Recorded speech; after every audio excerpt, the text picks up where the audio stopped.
ごめん。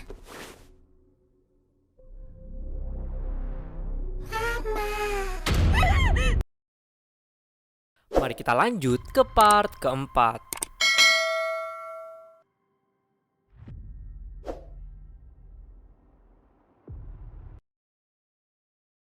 Ngelanjutin part kemarin di mana trio hunter ini abis aja ngalahin setan terowongan F. Di pertarungan kali ini Keitaro lah yang kelihatan kena dampaknya. Dia jadi pucet tak bertenaga. Abis pulang Keitaro langsung disuruh istirahat sama Yayoi. Besoknya Eiko abis balik sana malah kepikiran, padahal dia tuh suka banget sama hal-hal berbau horor. Tapi pas di terowongan itu dia ngerasa cuma jadi beban aja buat yang lain. Eiko pun pengen jernihin pikiran, jadi dia pengen jalan-jalan lah keluar. Si bocil Yayoi pengen ngikut juga. Akhirnya mereka berdua sampai di makam Taira no Masakado, sebuah makam jenderal perang zaman dulu yang terkenal angker sekarang. Kenapa Eiko pengen kesini? Ternyata di tempat inilah buat pertama kalinya Keitaro itu nunjukin tanda-tanda kalau dia peka sama hal gaib. Abis dari sini akhirnya Eiko jadi tenang dan mutusin buat lanjut nge-explore tempat-tempat angker lagi. Nah pas sampai rumah, Eiko kepikiran ide untuk ngebuat slime buat pengganti boneka. Kalau boneka roh diserang sama roh jahat kan bakalan langsung rusak. Tapi kalau rohnya dimasukin ke slime ini, mau dirusak gimana pun bakalan enak benerinnya. Langsung bisa dibenerin slime itu. Nah dia jadiin roh Anna sebagai kelinci percobaan. 手伝ってくれるよね、アンナ。 Kita terus diliatin sama si Ai yang udah balik ke kota lagi. Karena kemarin-kemarin dia habis balik kampung buat peringatan kematian abangnya. Dia kesasar lah sampai ke kuil. Tiba-tiba Dewa Pedo muncul. Tiba-tiba si dewa ini ngerasain dari jauh ada roh super kuat yang ngedeket. Ya bener aja, itu tuh roh Kubo. Nanti nih mereka bakalan duel adu kekuatan. Mana yang lebih OP. Besoknya Yayoi sama Eiko mikirin tempat buat nyembunyiin barang santet itu. Entah ide dari mana tiba-tiba Eiko bilang buat beli rumah aja. Buat nyembunyiin barang santet itu sekaligus nanti dijadiin base camp buat pasukan roh yang udah mereka kumpulin. Yayoi nanya kan, dari mana duitnya buat beli rumah? Tenang aja, Eiko ada solusinya. Dia nemuin situs jual beli rumah murah meriah. Kenapa bisa murah? Iya karena rata-rata rumah yang dijual di situs ini tuh pada angker-angker. Otomatis harga jualnya merosot. Nah cocok tuh buat dijadiin base camp sama mereka berdua. Dan juga diem-diem ternyata Eiko ini masih punya duit hasil main sahamnya. Nyari-nyari di situs itu akhirnya mereka nemu sebuah rumah yang cocok dan strategis. Tempatnya di pinggiran desa, jauh dari pemukiman. Mereka pun langsung gas ke sana buat cek lokasi. Nah yang punya rumah ini bilang kalau itu rumah tuh rumah warisan. Dia nggak berani nempatin ya karena begitu angkernya nih tempat. Jadi dulu ada orang yang nyewa rumah ini. Nah bapak sama anak di keluarga ini tuh abis ngelakuin pembunuhan massal. Mereka katanya bundir bareng-bareng cuy. Nggak cuma itu cuy. Abis kejadian bundir itu kan polisi datang. Ada nih polisi wanita masuk ke rumah ini. Tiba-tiba hamil dan 10 hari kemudian ngelahirin bayi yang nggak normal. Keluarnya dari perut si polwan ini. Dan ya, si polwan sama bayi itu langsung meninggal saat itu juga. Nggak logis kan? Jadi orang-orang julukin rumah ini punya kutukan kehamilan. Bukan Yayoi namanya kalau mundur. Walaupun udah ngedenger itu, dia makin semangat buat ngebasmi setannya dan ngejadiin rumah ini sebagai base camp mereka. それでは内見にレッツゴースタート。 Awal mau masuk tiba-tiba pintu ngebuka sendiri dan ada setan gentayangan masuk. Pas Yayoi lihat pakai mata batinnya, hantu ini lagi disambut dan dituntun sama roh hantu bapak anak. Yayoi sama Eiko akhirnya masuk. Nah mereka tuh ngeliat di meja makan ada air minum. Eiko hampir aja kena guna-guna buat minum air itu. Untung aja dihentiin sama Yayoi. Lah hantu anak itu malah kesel gara-gara Yayoi hentiin.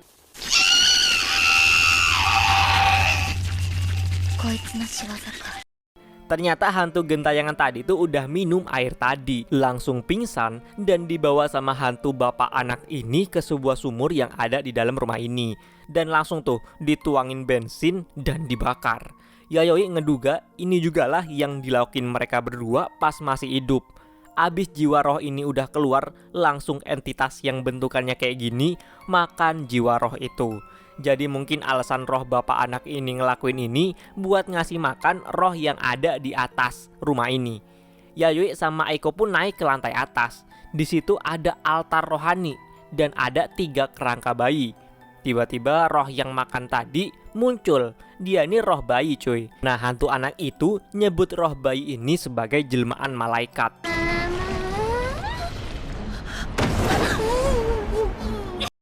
Yayoi sama Eiko pergilah keluar.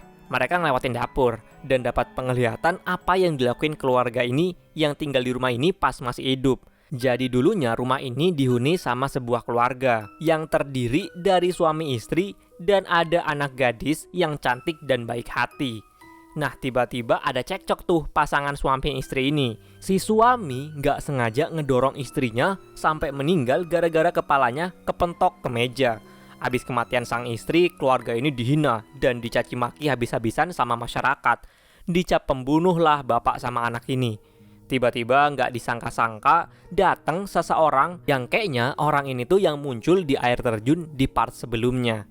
Nah, orang ini ngasih saran dan tutor buat hidup tenang dan terhindar dari azab neraka. Katanya abis ritual nanti malaikat bakalan ngasih keselamatan sama bapak anak ini. Ritual apa coba? Si anak ini harus hamil dari benih bapaknya sendiri. Awalnya bapaknya nggak percaya sama kata-kata itu, tapi si anak ini kelihatan percaya banget karena dia nganggep cuma inilah satu-satunya cara biar hidup mereka bahagia seperti sedia kala, biar tenang pokoknya hidupnya daripada terbayang-bayang sama kematian emaknya dan terbayang-bayang sama dosa juga. Alhasil abis ngelakuin itu beberapa bulan kemudian si anak pun hamil dan ngelahirin bayi yang dia anggap sebagai malaikat penyelamat.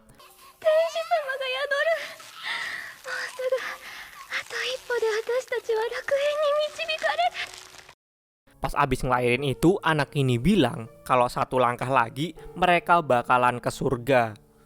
Yayoi akhirnya paham garis besar dari permasalahan keluarga ini. Demi terhindar dari azab neraka, bapak anak ini rela ngelakuin ritual melahirkan malaikat. Nah, langkah selanjutnya abis si anak ngelahirin bayi, nah bayi itu dibunuhnya dan ditaruh di altar. Nah, itu dilakuin sampai 3 kali. Dan altar itu tuh dibuat dari tulang belulang jasad istrinya. Nah, alasan bayi tadi itu dibunuh karena jasad bayi tadi dijadiin wadah jiwa malaikat. Langkah selanjutnya mereka tuh ngelakuin pembunuhan massal sebagai bagian dari ritual. Ya, intinya buat ngasih makan si malaikat itu. Yayoi bingung kalau malaikat udah lahir, kenapa kok bapak anak ini mati? Bahkan pas udah mati pun mereka masih ngelakuin hal itu. Malah sekarang makaninnya pakai jiwa roh gentayangan. Tiba-tiba ada yang datang. Buru-buru Yayoi sama Eiko lari keluar. Di luar Eiko dihadang sama bayi malaikat. Untung aja Yayoi sigap dan ngeluarin tentara rohnya. Roh ini langsung ngemakan abis bayi malaikat. Mereka berdua pun ke mobil. Lah, di mobil tiba-tiba ada lagi bayi malaikat dan nyebut-nyebut mamah ke Eiko. Alhasil bayi malaikat ini masuk lewat mulut Eiko. Pas perut Eiko dilihat, bayi malaikat ini udah tumbuh di perutnya. Seneng banget tuh hantu anak ngeliat ritualnya hampir berhasil. Jadi inilah langkah terakhir dari ritual itu, di mana perempuan diharuskan buat ngelahirin bayi malaikat secara fisik. Jadi bayi asli yang dilahirin sama si anak itu kan udah dibunuh tuh. Nah, pas udah dibunuh nanti muncullah jiwa malaikat, jiwa bayi malaikat. Nah, jiwa bayi malaikat itu bakalan masuk ke tubuh perempuan dan bakalan ada di perutnya. Sampai beberapa hari bayi malaikat itu bakalan keluar dari perutnya. Kalau si perempuan ini masih bertahan hidup, ritual ini berhasil. Tapi kalau mati, ya gagal ritual ini. Jadi itulah alasan kenapa hantu anak ini mati, gara-gara bayi malaikat itu keluar dari perut si anak. Nah, itu juga yang terjadi sama si Polwan. Makanya udah 2 kali bayi malaikat itu gagal buat lahir dan punya fisik. Nah, kali ini giliran Eiko yang kena kutukan kehamilan. Yayoi inget kalau di altar tadi tuh ada 3 jasad bayi. Berarti tandanya ada juga 3 roh bayi malaikat. 1 udah dikalahin di depan rumah, Satu lagi yang di perut Eiko ini, yang langsung dibasmi sama Yayoi. Untungnya pas berhasil dibasmi nggak ada efek apa-apa ke perut Eiko, cuma masih ada bekas kutukan di perutnya. Buat ngilangin bekas kutukan kehamilan sepenuhnya, mereka tuh harus ngebunuh bayi malaikat ketiga, plus bayi malaikat yang jadi inangnya yang ada di altar itu. Mereka berdua pun masuk lagi ke dalam. Pas udah masuk tiba-tiba Eiko tuh kena ilusi, perutnya tuh hampir meledak. Sumpah adegan ini ngeri banget bagi gua.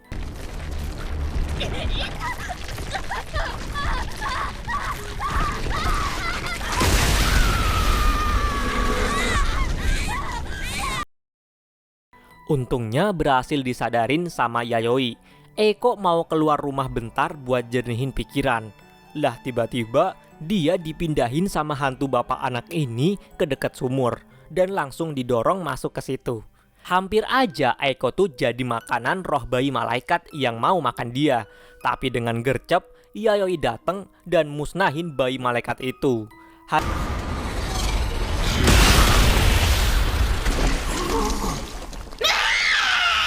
Hantu anak ini terus lari ke atas. Dia ngedatengin bayi malaikat pusat yang udah lemes gara-gara ketiga roh bayi malaikat udah dikalahin. Si bapak ini coba nenangin anaknya. Hantu anak ini nggak tahu diri cuy. Dia bilang biar bayi malaikat ini jadi kuat lagi, korbanin aja jiwa bapak biar dimakan. Bapaknya cuma bisa tunduk pasrah sama perintah anaknya ini. Lah tiba-tiba bayi malaikat ini malah makan hantu anak.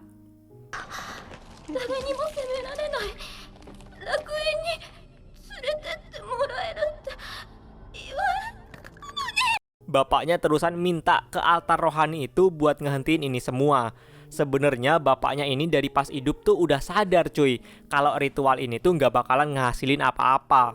Tapi dia nggak punya pilihan lain, karena selalu nurut sama anaknya. Karena udah ngerasa bersalah banget gara-gara bapaknya ini, istrinya tuh mati. Jadi kita flashback dikit cuy. Nah si bapak dulu tuh pas ngelihat putrinya mati mengenaskan, perutnya robek gara-gara ngeluarin bayi malaikat, jadi nggak punya tujuan hidup. Jadi dia pun milih buat bundir dan mati bareng anaknya. Tiba-tiba hantu bapak ini dimakan sama roh bayi malaikat. Untungnya Yayoi sama Eiko yang ada di situ juga ada di tengah-tengah ruangan. Jadi mereka masih bisa selamat. Dan mereka berhasil ngalahin inti roh bayi malaikat ini pakai tentara rohnya punya Yayoi. Walaupun udah ngalahin bayi malaikat sepenuhnya, kok kutukan di perut Eiko masih ada. Jadi altar rohani ini cuma bisa dilihat pakai mata batin. Sedangkan altar yang asli itu udah dipindahin dari lama. Nah ternyata di tembok belakang altar ini ada benda tersembunyi. Itu tulang punya ibu di keluarga ini. Pas dihancurin langsung hilang tuh kutukan di perut Eiko. Yayoi terus ngeinterogasi roh bapak yang sekarat ini. Dia akhirnya ngakuin semua dosa-dosanya. Total bapak anak ini udah ngebunuh sampai 17 orang. Buat nebus dosa-dosanya, sama Yayoi, roh bapak ini dijadiin budak sama Yayoi dan disuruh jadi penjaga rumah ini. Mereka akhirnya secara resmi jadiin rumah ini sebagai base camp.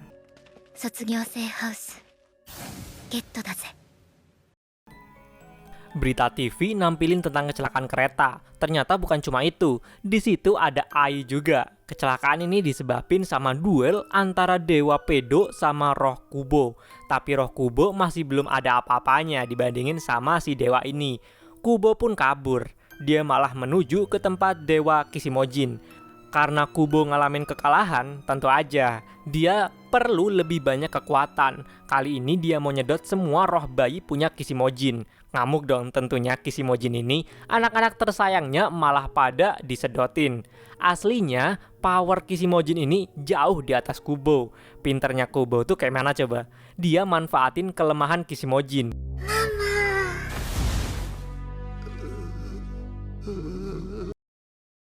Jadi Kishimojin ini kan dewa yang sangat amat penyayang sama anak-anak.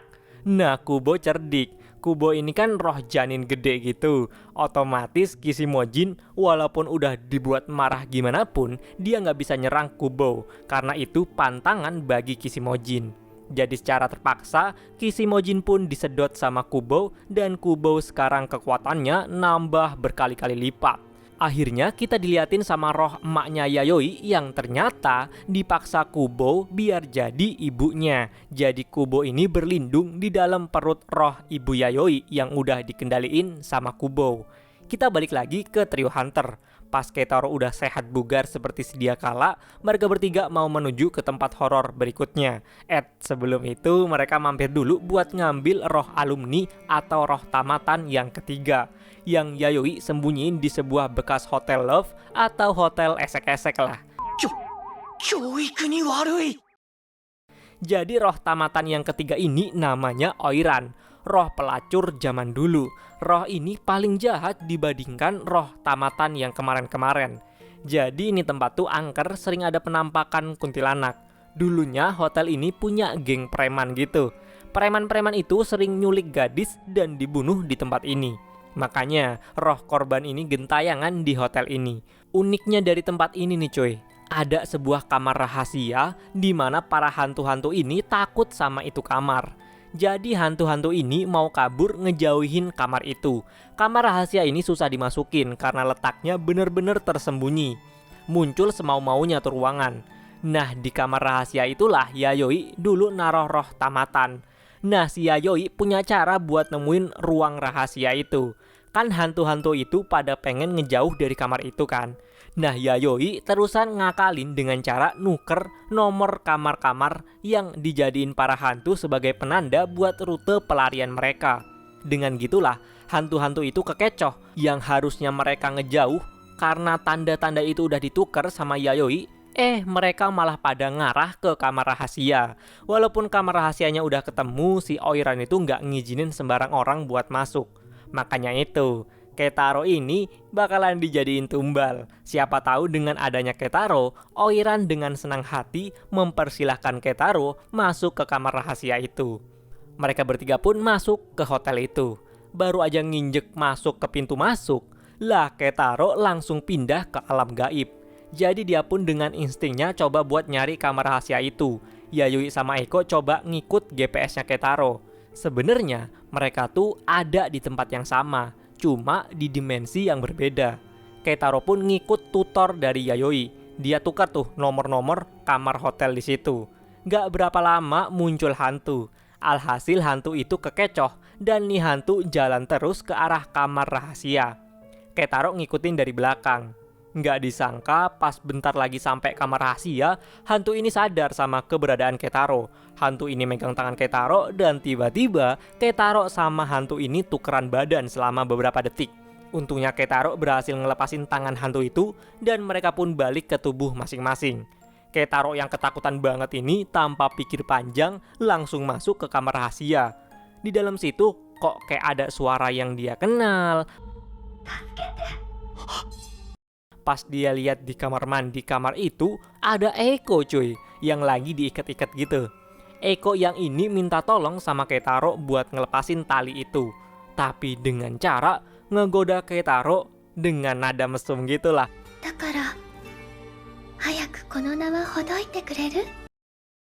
Untungnya Keitaro langsung sadar kalau itu bukan Eiko, ini adalah roh tamatan. Karena pacarnya tuh gak bakalan semurahan ini tingkahnya. Tiba-tiba roh tamatan ini ngebakar ruangan dan maksa Keitaro buat ngelepasin segelnya. Roh tamatan ini ngasih kutukan ke Keitaro, tapi Keitaro walaupun ke pojok, dia malah nambah kencengin lagi tali segel itu.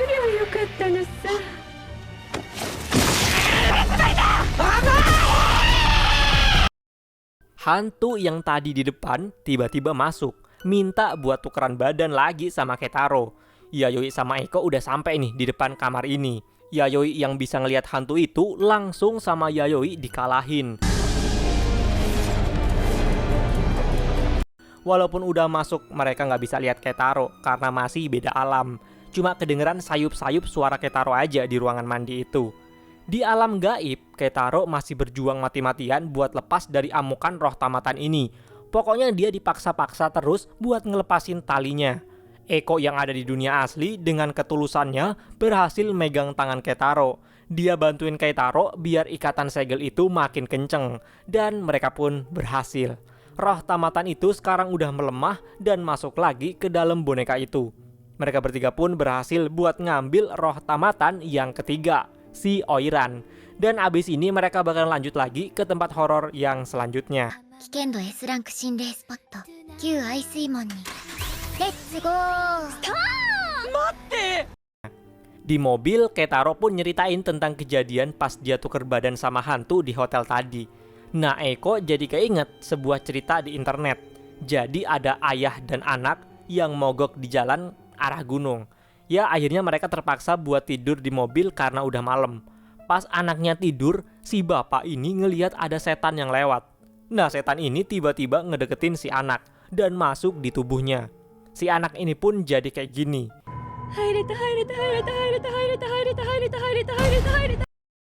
Dibawalah ke pendeta. Katanya kalau kondisi ini terus-terusan sampai 49 hari, maka selamanya nih bocah bakalan kayak gitu, kayak orang kesurupan. Kita pindah lagi ke pendeta yang kemarin itu, yang jadi dalang narok benda santet di kastil terbengkalai, yang merangkap juga sebagai supranatural. Nih orang namanya Oswald. Dia pergi ke tempat teman seperguruannya dulu. Ternyata temennya ini baru aja dapat pisau kutukan. Jadi nih pisau bakalan motong siapapun yang nyentuh dia. Karena nih orang ilmunya belum ada apa-apanya, jadi dia nyerahin lah ke Oswald. Nah, si Oswald ini ternyata bawa supranatural lain yang namanya Shami. Shami pun ngasih garam suci sambil dibaca-bacain. Dan akhirnya kutukan di pisau itu pun lenyap.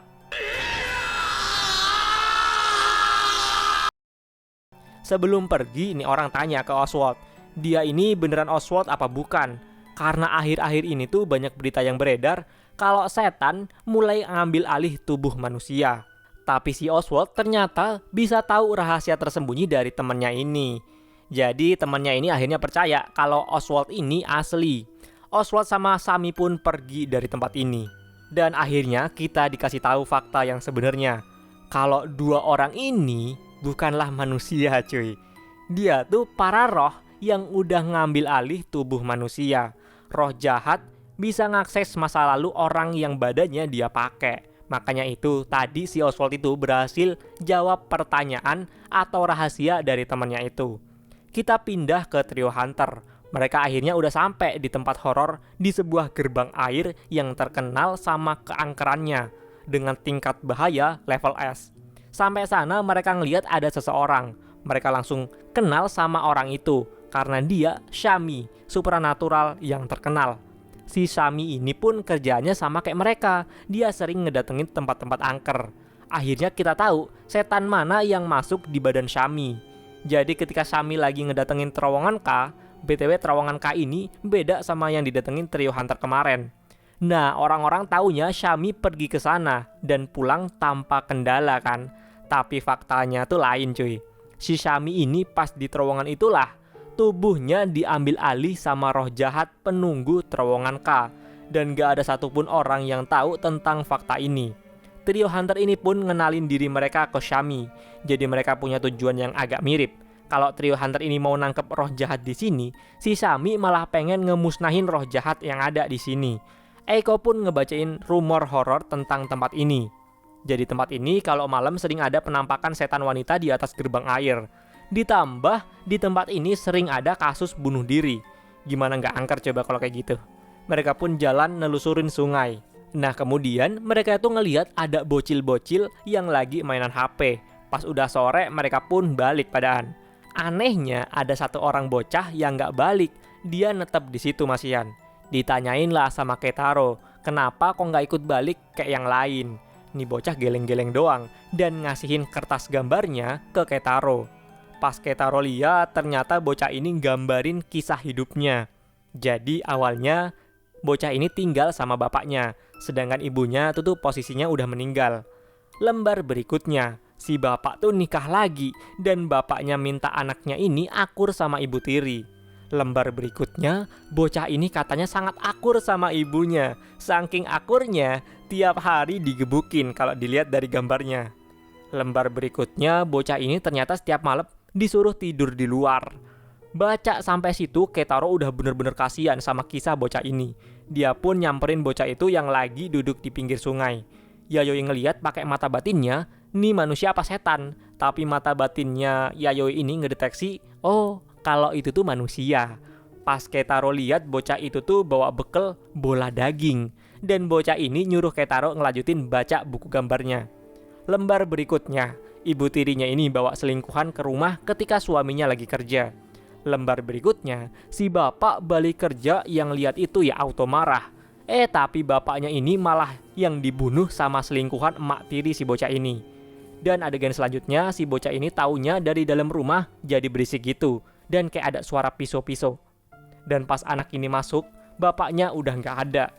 Terus nih anak sama emak tirinya disuruh ngebuang kotak bekal yang isinya bola daging. Nah anak ini mau ngebuang bola daging itu di sungai. Tapi posisinya pas itu dia bener-bener lapar cuy.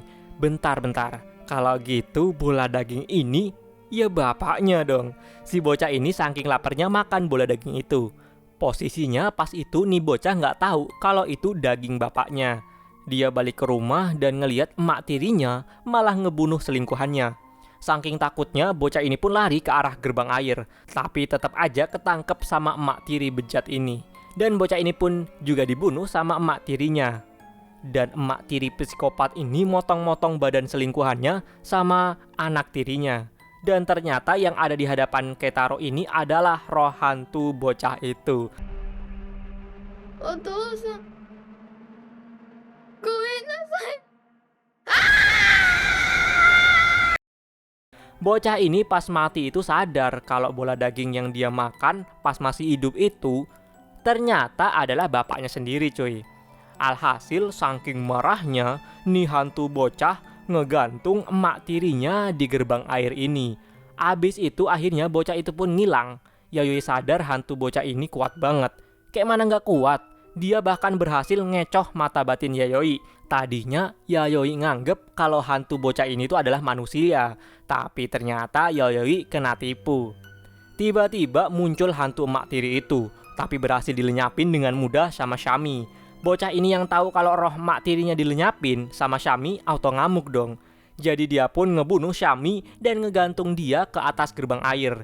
Di buku gambarnya itu, si bocah ngaku kalau udah ngebunuh banyak orang yang dia anggap mirip sama emak tirinya. Nah, kasus bundir yang selama ini beredar tuh sebenarnya ulah hantu bocah ini. Shami pun tewas di situ. Dan kali ini trio hunter lah yang bakalan jadi target selanjutnya sama nih bocah. Kita bakalan lanjutin ke part kelima cuy. Anjir lagi seru-serunya malah kudu nunggu minggu berikutnya. Harap bersabar ya, karena ini masih ongoing.